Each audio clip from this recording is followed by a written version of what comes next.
A popular TikToker documented his life and relationship with his girlfriend. You want to marry me? Yeah. Are you asking me to marry you right now? You gonna marry me? Yes. We're married. Okay. I'm just playing though. I never married your side. That's crazy. Put your cash up in the comments. Also, if you want to join $1,000 giveaway, all you got to do is subscribe to the channel. Go and follow me on Instagram at 200_acres. You win the giveaway. I will be doing the giveaway live on this channel August 22nd. But this is a video. It's crazy because this guy literally POW'D his girlfriend. He's a TikToker. You know, and it kind of struck my interest because a lot of guys be looking up to these relationships online, but everything ain't what it is. I could tell she's going through a lot of emotional abuse by how he just made that statement. Let's listen to it again. Let's listen to it. I just want to show y'all. We're married. Okay. I'm just playing though. I never married your side.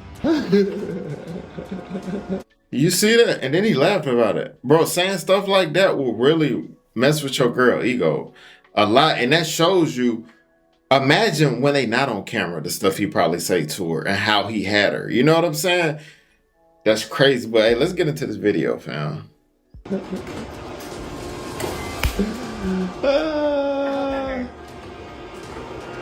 hope I hurt. I love you though. No, you don't. I love you. No, you don't. I like to wake up in the morning, roll over and look at you and be like, damn. But now he's behind bars accused of shooting her in the face. When we look at that individual, those individuals in this social media post, they post again the highlights of what's going on. Oh, we're happy here. We're going on dates and doing things of that nature. And you just don't know what's going on behind the scenes. Ladarius Brownlee, known online as Dino, chronicled his romantic life and relationship with his girlfriend, Saida Hashimi, known online as Zara. The duo, under the username of Dino and Zara, raked more than 150,000 followers on TikTok, and some of their videos massed millions of views. While the two appeared as a doting couple, trouble was brewing behind the scenes, as investigators say a heated argument after a holiday celebration. Bro, that's crazy. The fact that he would... This is some sick stuff, bro. Like, but I'm telling you right now, he's in jail right now, and he's getting everything he deserved. I promise you that. He's getting everything he deserved.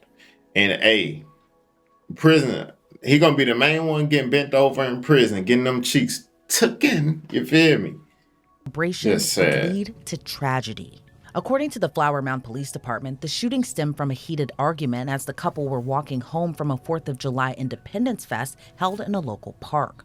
The fight reportedly turned physical. Then they got into their car, driving less than 3 miles away from the park. When Brownlee stopped the car, he pulled out a tanned Glock firearm from the driver's door pocket and allegedly shot Zara in the face above her right eye. I mean, anytime you hear a story such as that, it's going to be just astounding to where you are just taken aback. That any person can be charged with such a heinous crime. That is something that is definitely intentional. So there's nothing that we could say that wouldn't be intentional about that action. And so it's definitely something that takes me off guard. When officers arrived at the scene, they discovered the 28-year-old lying on the ground outside of the car. Brownlee was still on the scene when officers arrived and arrested without incident. Shooting someone really at any point is something that takes a lot of gumption from any person, right? But when you are right at the person's face, you're seeing them eye to eye, having eye contact, that takes more than anything in the world. Again, we go back to intentionality with something like that. And so this individual in this particular case was charged with aggravated assault with a deadly weapon. I'm surprised he wasn't charged with attempted murder. Honestly, because it's just that it rises to that level, and I wouldn't be surprised if they increase it to that charge. Texas-based criminal defense attorney Bridget Williams explains So I want to know, is she unalived, or is she still alive from the incident? Because it don't say that she was unalive, but wow, all I know is that he deserved the book, bro. He need the book thrown at him. What up, bro? Like, I'm sorry, for real. now faces a lengthy sentence behind bars. If he's convicted of the aggravated assault with a deadly weapon because there's a dating relationship, then again, that makes it a first-degree felony. And so he could be facing anywhere between no less than 5 years in prison, no more than 99 years in prison. And so if he's facing that, then it would definitely be a first-degree felony charge. I wouldn't be surprised if he maybe even takes a plea agreement on something like this, because he's given 2 confessions, I believe, one in a 911 call, and then also to investigators at a later time. Zara was rushed to the hospital after the shooting as she sustained life-threatening injuries. And at this time, her condition is unclear. But a police spokesperson would tell WFAA in Texas she'll likely remain in the hospital for quite some time. Jail records show Brownlee faces charges including aggravated assault with a deadly weapon and deadly conduct discharging a firearm.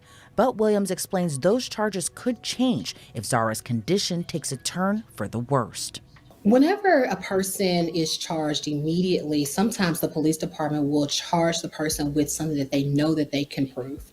In this particular instance, the person is being charged with aggravated assault with a deadly weapon. Okay, we know that he assaulted her. It was aggravated because there was a weapon that was involved. It's a deadly weapon. That's a pretty much straightforward case there, right? And normally that charge is going to be a second-degree felony.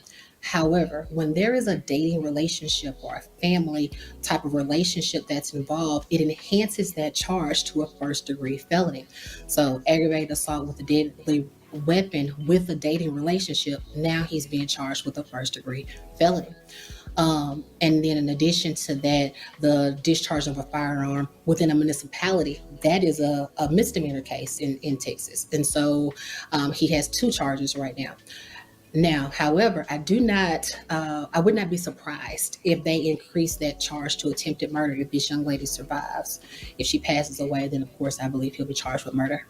In Texas, we only have first-degree murder. Then we also have like manslaughter and then things of that nature go down from there.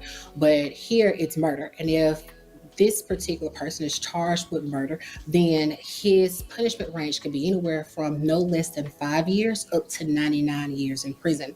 The punishment range is the same, even though on the aggravated assault with a deadly weapon with the dating relationship, it's all a first-degree felony case. So either way, he's facing a first-degree murder charge. It's just a different charge. If she passes away, it would be murder. Brownlee reportedly confessed to the shooting on a 911 call and again to investigators. And since he stayed on the scene after the shooting and didn't flee, Williams says it's possible that could help his case. I am a little surprised that he stayed at the scene and that he gave a confession on the 911 call, because that's immediately, right? So that's in the heat of the moment when everything is going on. You give a confession immediately right over the 911 call saying this is what happened. Now, I don't know if he says, well, maybe she lunged out at me. I don't know what happened prior to that happening, but all we know is that he gives a confession on the 911 call. Now, is it helpful for his case? It may be helpful for his case in that he stayed when we talk about negotiations and mitigating, saying that he didn't run away from it. He takes responsibility for it fully, right? And that may mean that he knows that he may need help, right? And he's not running away from the responsibility. So that could be helpful in mitigating the circumstances and mitigating the punishment whenever we're negotiating with the prosecution on his behalf. So I feel like that would be helpful.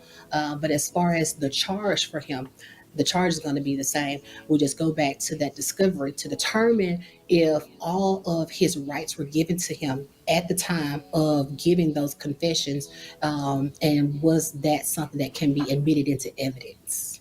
With the 2 previously chronicling their lives on social media. This is why I hate going shopping with motherfuckers. Wait, stop it. Motherfuckers want to stop it. Every stop. I'm talking about every last one of them. No, I'm never taking you shopping again. Nah, I'm not taking you shopping no more. Show them what you got. Then motherfucker come here to get out of the goddamn Christmas tree. Like, man, when I got this damn Christmas tree for my room, finna make me mad. I am never going with you anywhere again because you do not let me buy what I want to buy. Because you just be spending money on nothing. Because I'm over here trying to shop and make the house cute. This shopping right here. We have to feed the hungry. Okay. There you go. Thank you so much. Williams explains their online personas might not have shown the full extent of their relationship. As witnesses would tell investigators, the two had been verbally and physically violent in the past. I think you hit that right on the nail. Social media is such a highlight reel of everyone's life, and sometimes it's very difficult for several people, millennials, Gen Z, Gen Alpha, when they're looking at social media to compare our lives to things that are going on social media. But when we look at that individual, those individuals in this social media post, they post again the highlights of what's going on. Oh, we're happy here. We're going on dates and doing things of that nature, and you just don't know what's going on behind the scenes. I think there was some other witnesses who testified that they are not testified, but talked about that the couple had previous history of having frequent arguments. But those are not the things that you see on social media. You see the highlights, you see the parts where we're in love and happy. And so sometimes it's very difficult for people to make sure they separate that, and you don't know exactly what's going on social media. At this time, Brownlee remains behind bars with a more than $500,000 bond. Whenever a judge takes into consideration giving bond a case, they take into multiple factors into consideration. Is the person a flight risk? Do they have the means to become a flight risk? Does he have the means to escape and go to another country or something like that, right? Is he a danger to himself and others? He is a danger to himself and others. He is being charged with the heinous crime of shooting another person in the face, right? Does he have any community ties? So does he have any people in the community that could be supportive of him? And then lastly, does he have the means in order to post the bond? So there are multiple things that go into consideration when a judge is giving a person a bond, and for that amount that the judge considers to give as well. I am not surprised at all that the amount is what it is. It is excessive, but this is an excessive offense that he's being charged with. And like we talked about before, whenever a person, he has I would say the danger to himself and others, then that is something that it meets that burden. It meets the charge. And even if Zara survives the horrific shooting, it'll be up to prosecutors to determine if Brownlee's charges will get upgraded. In our state of Texas, a lot of people think that it's always the alleged victim versus the defendant, and that's just not true. Once a charge comes forward, it is now the state of Texas versus that defendant, and the alleged victim is just now a witness for the state of Texas. And so the state of Texas is represented by the district attorney's office, and the district attorney's office has the sole discretion of what the charges are and what the plea agreements are going forward. They will take into account what the victim's opinion is and what the victim wants, but they are no way obligated to utilize and say and do what it is that victim wants them to do. They will take it into consideration when they are making the charges and when they are moving forward in plea agreements. But it is ultimately up to the DA's office when deciding what the charges will be and what the plea agreements will be as well. The main issues here is just waiting to see what the discovery is coming out here, and hopefully that this young lady makes a full recovery. And if that is the case, seeing how this case unfolds. Ladarius Brown. That's all I'm gonna say is that's just wow, and that's very sad. But I want to look up Dino because I've never heard of these guys. You know what I'm saying? And wow, that's all I'm gonna say. But I'm gonna say this, man. Everything that glitters ain't gold, man. Like a lot of people, I'm telling you, they live their life. They look up to these relationship YouTubers and all of this stuff, not even knowing this is the second one. I did the reaction to the other girl. What's her name? Corey SSG girl who was in a domestic violence relationship, and it's crazy because he actually, well, she says allegedly, I don't know the whole situation, but she said that he put a gun in her mouth, but he didn't do nothing. This was an actual situation where this guy literally pulled out a blick and POW'd his girlfriend, this girl that he lived with every day. You know what I'm saying? Luckily, she's still alive, but I'm gonna tell you this. I prayed. Like 200 on the behalf of 200 family, I want y'all to pray for her as well, that she make a full recovery. That's a huge situation, but just, that's why I always tell females, if a man will literally put his hands on you and try to hurt you, man, you got to get out of that situation quick as you can, because this is where it leads to. And if you a guy and you putting your hand on a woman, bro, you a hoe. And that's just straight up. You a hoe. You feel me? But all I can say, man, I pray for Mrs. Zara, and Dino, he got what's coming for him. What you sow is what you reap. But I'll pray for him as well, that his mental state gets better. But that's all I'm gonna say about that situation, bro. And it's sad, bro. It's very sad, and I hate that it's happened. I don't know. I'm probably late. I know they posted this video 4 days ago, but this happened on the 4th of July.